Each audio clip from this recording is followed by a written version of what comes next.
নমস্কার, সনাতন ধর্মকথা চ্যানেলে আপনাদের সবাইকে স্বাগত।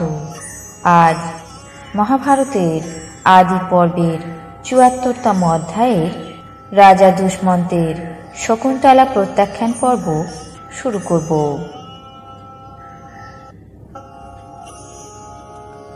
নারায়ণং নমস্কৃত্য নরং চৈব নরোত্তমং দেবীং সরস্বতীং ব্যাসাং ততো জয়মুদীরয়েৎ।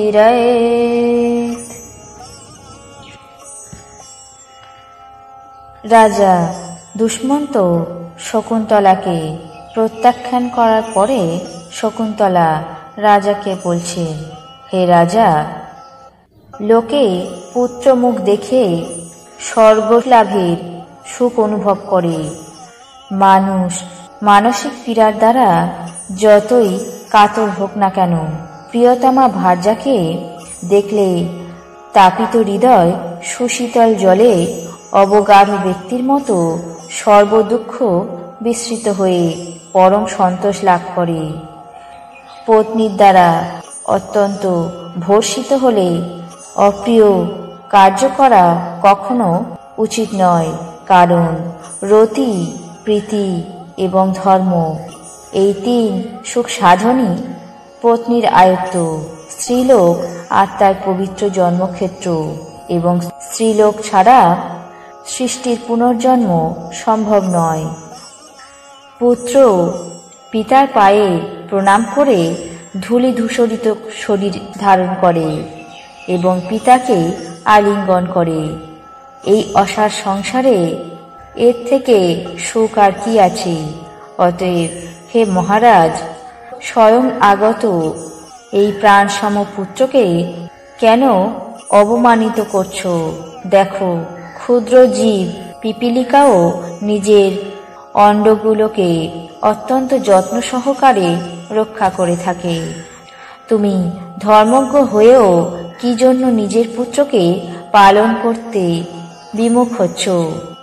শিশুপুত্রের আলিঙ্গনে লোক যেমন সুখ অনুভব করে, বসন, স্ত্রীগাত্র কিংবা সুশীতল জল স্পর্শ করে সেই সুখ অনুভব করতে পারে, যেমন দ্বিপদের মধ্যে ব্রাহ্মণ শ্রেষ্ঠ, চতুষ্পদের মধ্যে গাভী শ্রেষ্ঠ, গুরুজনের মধ্যে পিতা শ্রেষ্ঠ, তেমনি স্পর্শবান পদার্থের মধ্যে পুত্র সর্বশ্রেষ্ঠ।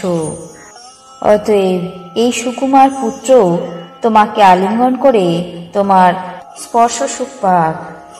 হে রাজা, ৩ বৎসর বয়স পরিপূর্ণ হলে মহর্ষি কর্ণ এর ক্ষত্রিয়োচিত সমস্ত সংস্কার সম্পাদন করেছেন।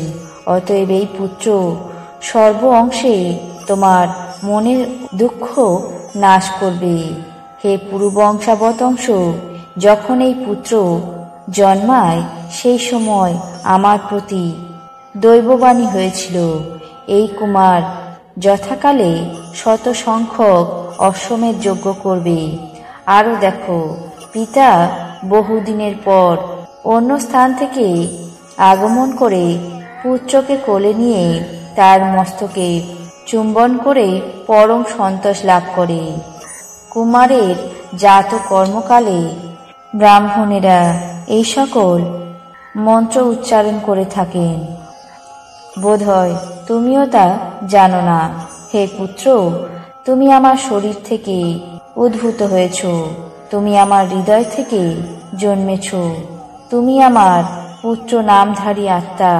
অতএব তুমি ১০০ বৎসর জীবিত থাকো।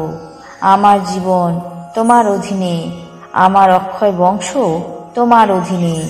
অতএব তুমি সুখী হয়ে ১০০ বৎসর জীবিত থাকো।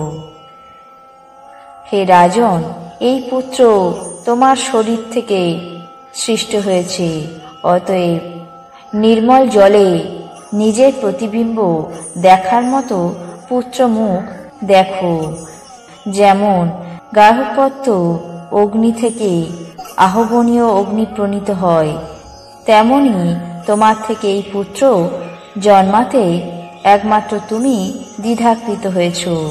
হে রাজন, একদিন তুমি মৃগয়ায় গিয়ে এক মৃগের অনুসরণ করতে করতে ঋষি কর্ণের আশ্রমে আমার সঙ্গে সাক্ষাৎ করেছিলে। আমি সেই সময় কুমারী ছিলাম।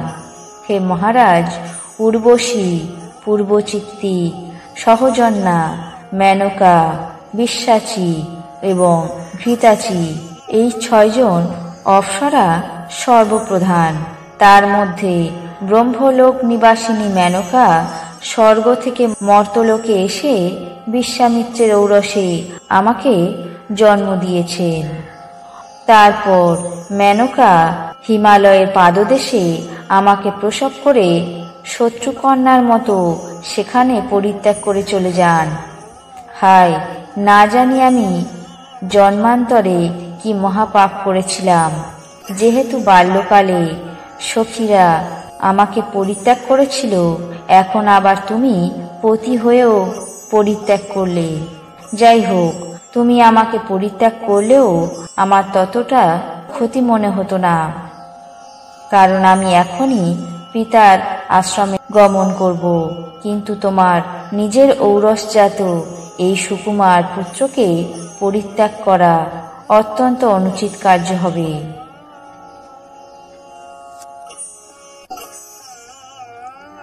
আজ মহাভারতের আদি পর্বের ৭৪তম অধ্যায়ের ৩য় অংশ দুষ্মন্ত শকুন্তলার প্রত্যাখ্যান পর্ব এখানেই শেষ করছি। বাকি অংশ আগামী পর্বে পাঠ করে শোনাব। আপনাদের কেমন লাগছে তা অবশ্যই কমেন্ট বক্সে জানাবেন। চ্যানেলটিকে সাবস্ক্রাইব করবেন, লাইক করবেন, শেয়ার করবেন। ধন্যবাদ।